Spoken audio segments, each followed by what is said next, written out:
Okay. Good morning, all. Thanks for attending this conference and my talk. Can we switch the language back? Yes. So I'm Thomas Watson. I'm a new core ArduPilot developer. And while I've been focusing a lot on improving the underlying infrastructure of ArduPilot, fixing some bugs, shoring up various infrastructure, I'd like to quickly share a little more higher level and impactful stuff I've been doing today. So this is put on the schedule as a lightning talk. I'm not going to be going into maximum depth or detail, but I'd like to share a couple interesting things with you, particularly around ESP32. So the ESP32 is got a pretty clear motivation for ArduPilot. Uh, ESP32 talks about a range of chips you can buy, microcontrollers, and they've all got pretty attractive capabilities. Generally, two processors running at 240 megahertz, hardware floating point, half a megabyte of RAM, megabytes of flash. All this stuff is more than our classic STM32F4 processors, but not quite as much as the STM-H7. We also get pretty much the same sorts of peripherals, UARTs, CAN, I2C, Ethernet even, but there's fun bonus things like Wi-Fi and Bluetooth that give these chips more interesting capabilities in a smaller package. And to the hobbyist at least, you come with the extra bonus that they're dramatically cheaper. So if you want to build a one-off vehicle, if you're trying to make a tiny board for some application, ESP32 looks really attractive. And thanks to two developers for the past few years, we have had ArduPilot support for this ESP32. Most of the work, I believe, was done by one Dave Buzz Bussenschut, but it's still always been a very experimental thing. I knew about ESP32 support, I'd seen the code, and we had some little mini copters at work I wanted to make autonomous, and I figured, why not? Dev boards are cheap, I'll give this a try. But unfortunately, it never really went anywhere productive. I spent some engineering time trying to hook things up, trying to compile for it, barely got it to work. I kept crashing the firmware, would freeze and not do what I needed, and I couldn't really get anything traction. I couldn't debug it. I couldn't figure out what was going on. And I asked for help from some of these original authors, and they kind of admitted it felt like that maybe this had fallen down the priority list a bit and wasn't really reasonable anymore. And that where it would have been stayed. But I got an interesting email from a company that sort of rekindled my interest in this stuff. So this company called M5Stack, they make ESP32 modules and a whole bunch of accessories. And for whatever reason, they decided to release an accessory that plugs into one of their boards. It's just an entire quadcopter. So a whole suite of peripherals. You buy their chip, you plug it onto this board, and then their chip can fly. So if you look through the list, I'm not going to enumerate everything, but it has all the sensors, all the devices that a respectable quadcopter needs. It's just been condensed into a very cheap and very convenient package, which was a really interesting thing. So, of course, within a few seconds of getting this email, I had one out on order. I had to know a $50 quadcopter with everyone's favorite sensors. I had to know what I could do with that. And so that's where the Stamp Fly journey started. It's 50 US dollars. I don't know how that translates into other currencies. And that covers a complete ready to fly drone. They even send you a battery. They do want an additional $30 for a compatible joystick, but that's only if you use their firmware. So we can work around that. I don't need to pay that. I did a little bit of digging into the details. They have schematics and sensor parts list. So I identified that most of this stuff was compatible with ArduPilot. And even though the firmware that shipped on the device was sort of their own whole creation, I don't really think that they had a reason to know about ArduPilot. It should be a fairly simple matter to revitalize things and bring ArduPilot to this device and have a very miniature thing to play with. I also wanted, I had the dual motivation of I was invited to this conference. I wanted something fun to show off. And this falls into something small enough that a lot of the red tape was able to be removed. So I could get it, port ArduPilot to it, and have a little conference demo, which I'm glad I could arrive here today to do. So unfortunately, I moved past some of my earlier roadblocks with compilers and crashing and exceptions, and got the code working on this and found that even though it executed, it was in a very, very poor state for actually flying. We learned from Andy's talk yesterday, copters run at about 400 hertz from reading control inputs to producing control outputs. Andy's doing some amazing work to push that up to 4,000 hertz.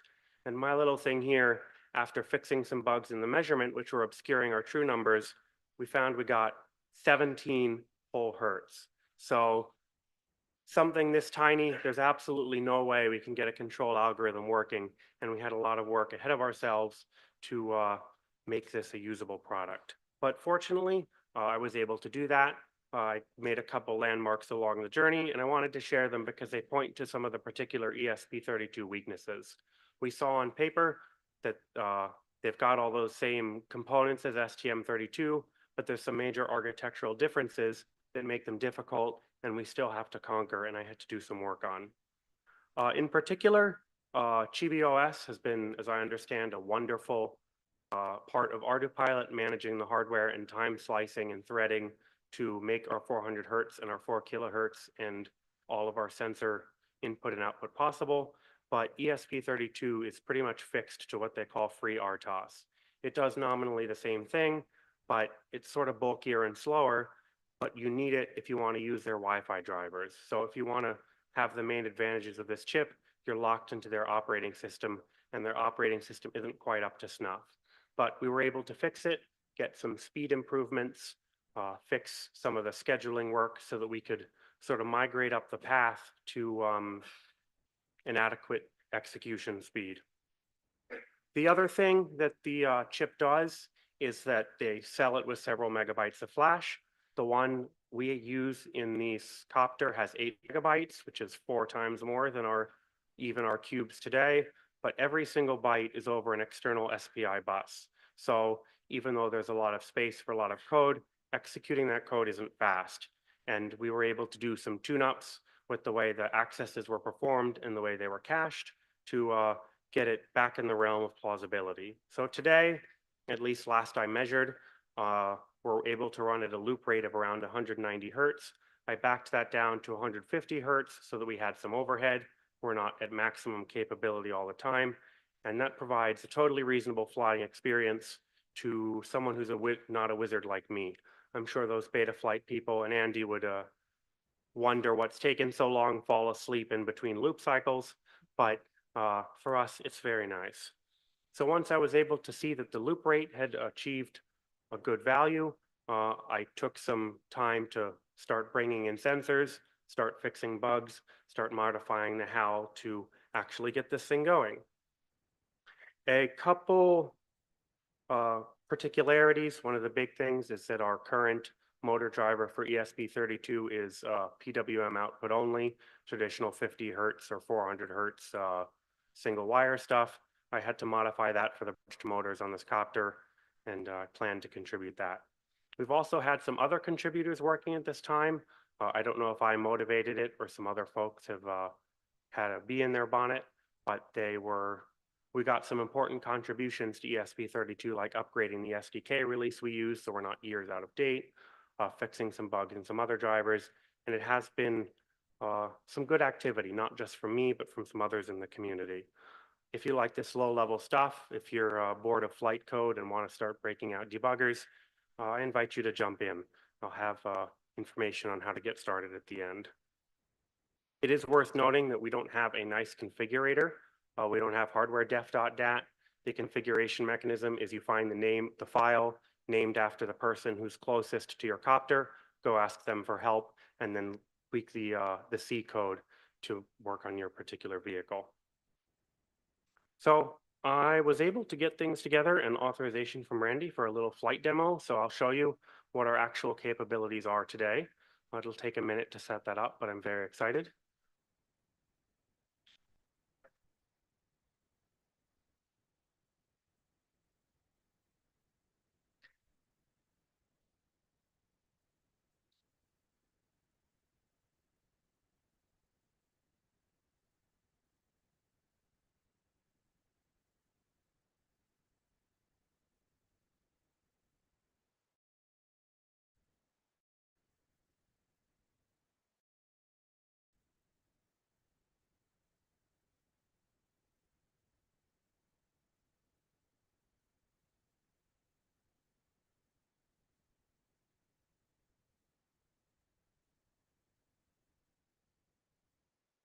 So vehicle in my hand, you can see it's a very tiny thing. I have a demo unit over there by Leonard's giant rover we saw the other day. If you want to play with it yourself, I brought two of them, but it's a very short and stout and capable little thing. So if I put a battery in it, it uses standard tiny whoop 300 milliamp hour batteries. It's not like a proprietary thing, so you can buy 50 of them off Amazon if you need.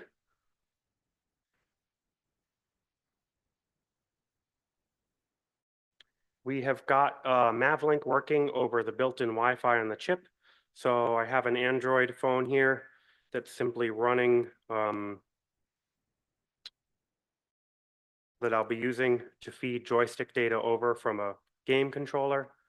I wish I could show on the screen, have a Q ground control and broadcast to Zoom, but unfortunately I need the Wi-Fi to project my slides. So you can see here, we've got a, hopefully, a little bit of an interface. We've got Q ground control up. We can see I'm in stabilized mode and ready to go. We have battery voltage and current monitoring. So I pushed a freshly charged battery in there. And we have all the altitude and attitude and other information we'd expect from a full-sized autopilot vehicle. But I've got a couple minutes of battery. I can fly and stabilize and outhold. I'm not cool enough for acro or flip or any of those advanced modes, but I can take this off, fly it around a little bit, and show what we're capable of today. Without further ado,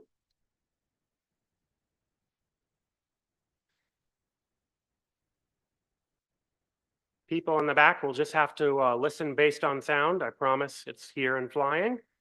And like I said, that's actually fun. We can get a little bit of a shadow in the projector. It's real. And it's flying today. So we've got ESP support on a real live copter. This is a thing you can buy, put the program in yourself, and have this maybe even the world's smallest autopilot development vehicle, but can land it. I have the secret cheat of emergency stop on a button, so I can do perfect landings. I don't have any of those tilt over problems, but thank you. Yeah.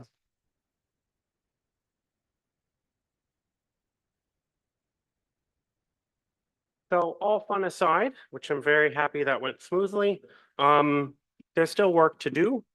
I have the personal motivation of getting compass and GPS working.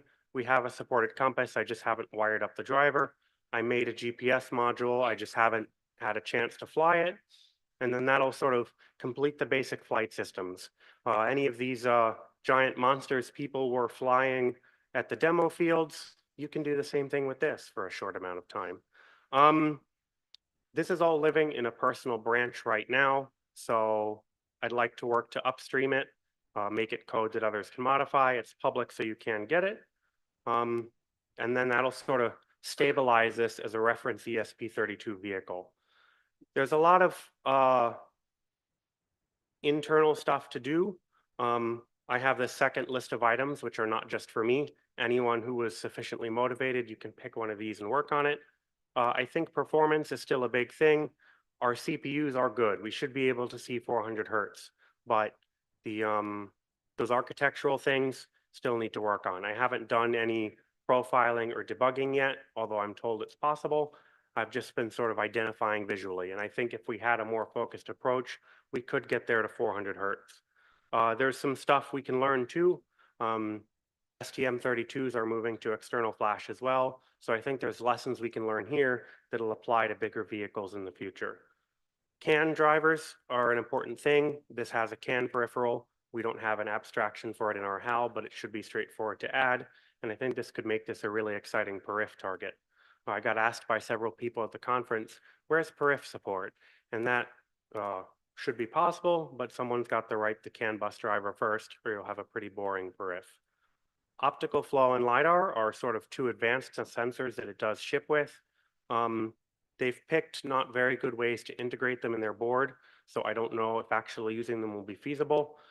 They have the optical flow and the IMU sharing the same bus, so if you use one, the other drops out and the thing crashes. So that might be fixable. It might be a limitation of the hardware that we just can't use it, unfortunately. They don't use it in their stock firmware.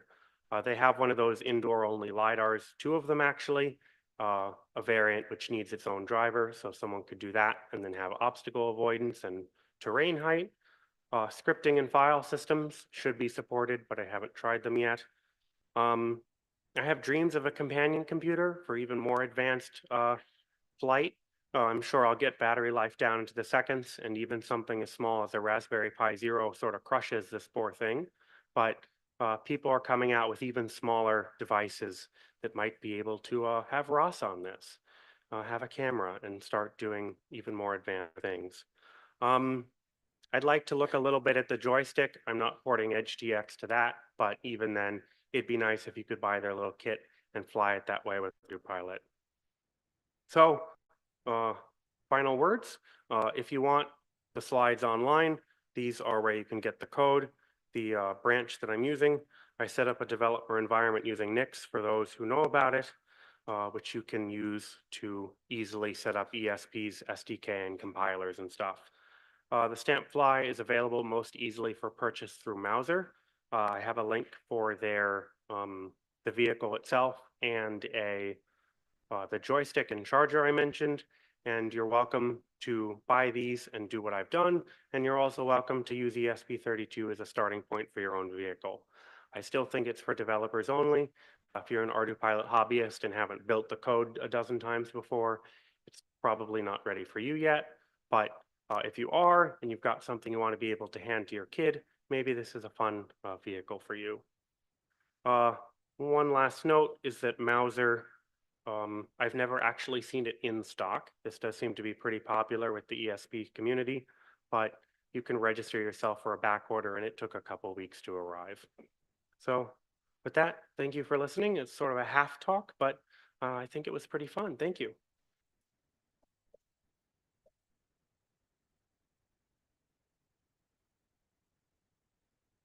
So, like to invite questions for support or capabilities or anything? Hey, great live demo. That Thank is ballsy. I would not do that. So, yeah, I just wanted to ask you mentioned dropping RGCopter to 150 hertz. I didn't realize that it would still function reasonably well at that lower frequency for the scheduler. Could you just elaborate on that? Like if Uh, you saw performance degradation in the flight? that's a lot of flight dynamics perception that I don't have. There's a simple parameter for it, the scheduler loop rate. Yeah. And non-copters run at 50 hertz, quad planes run at 300, and copters run at 400. So it worked, and I tried it, and it is supported. I don't know if I try it where I don't need to. The only tuning I've done with this vehicle, again, I'm not sitting there with all my KPs and my IDs and figuring out making this thing do its magic, but I was able to use the mission planner setup routine to pre-calculate some parameters and found that it worked well enough for me. So I'm sure I'm limited. I'm sure this thing could be as much of a flying monster as Andy's if you were able to get the CPU active and smart enough to tune it. But for basic movement, it works, and I'm happy for it. Cool. And do you mind mentioning what kind of like endurance you get out of the current setup? And if you have your eye on any experimental battery that you could mount to a really small drone like this? This currently uses a lithium ion high voltage battery, so it's not standard LiPo, and I can get about 4 or 5 minutes. Um, I don't know. I don't know if someone's done solid state batteries in this tiny form factor. I haven't also experimented with where we are at the limits of our power. Like, could we just double the battery size and double our life, or are we not going to get anything more? But I think solid state would be an improvement. We're not fitting a fuel cell on this thing. But yeah, thank you. Thanks.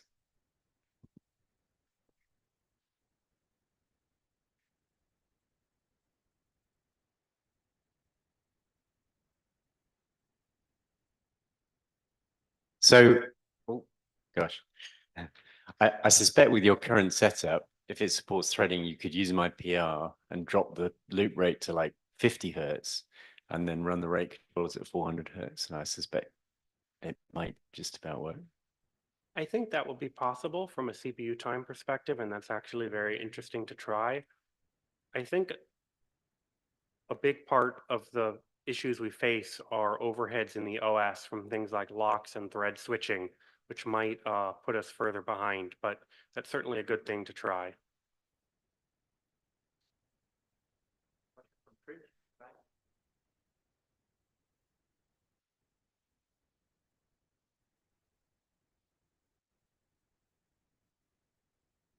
So just each promoting our own sort of pull requests. I've just been doing some performance testing on SINs versus EKF3, and you were probably running EKF3 on that one. And most of our CPU is in the state estimation. And it looks like SINs is about 20 times lower CPU overhead. So you may well find that you can get much higher loop rates with because you're just not spending all the time in the EKF. That is another good idea. One of the external flash is not great, and the whole of the EKF code is bigger than the cache. So every single time we're running the state estimation, we're completely blowing out our code cache. So I think even in terms of less CPU instructions executed, this thing might get yet another boost from less code to execute, and that would indeed be really exciting. I'll have to try that. Great talk, Thomas. What about two questions really? One would be, what about running it on a plane? And the second question would be, hey, isn't that ESP32 more or less the same thing that Express LRS uses? So what kind of range do you think you could get? Plane, totally. I think that's actually more what Buzz is on. None of this is vehicle specific. All the code I've touched is just in the HAL. And for the range, ELRS, I'm not sure where the lineage for ESP32 comes from, but they hook up an additional radio chip to do all their communications. And you could to this, I believe there are some like mini whoop boards that hook up that same chip to an STM32. So it probably could be done on an ESP32 and then yeah, get your kilometers of range. I think Michelle Rose was joking that you probably can't get out of your range in one battery. So the benefits are questionable. On Wi-Fi, you're hardware limited by the protocol to under 300 meters, but I haven't figured out where this particular one stops with my setup. I'd estimate 50 or 100 meters.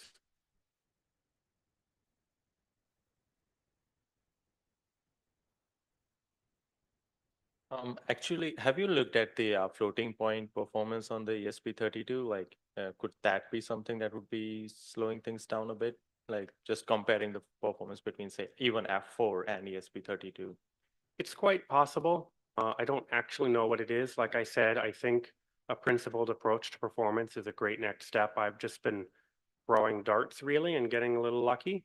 I know we have hardware floating point support. I don't know if that's like 1 cycle per operation, 32 cycles, something like And that. also, is it like single precision or It's double single precision. It's single precision. And I also don't know, Tridge reached the point that we might have the compiler option for floating point turned off.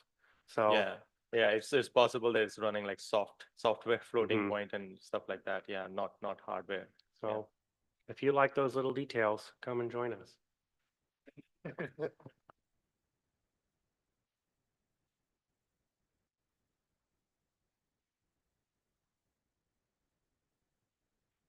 私はとても、そのドローンでサポートアルデューパイロットをサポートしていただいてありがとうございます。とても感謝しております。Thank you very much. 私はそのドローンを持っているので、アルデューパイロットを乗せて飛ばしたかった。で、それがすでに実現されていたので、すぐにでもインストールして試してみたい。Thank you very much. ありがとうございます。I hope you understood that. He's got the exact same drone at home, and as soon as he gets back there, he's gonna install ArduPilot on it.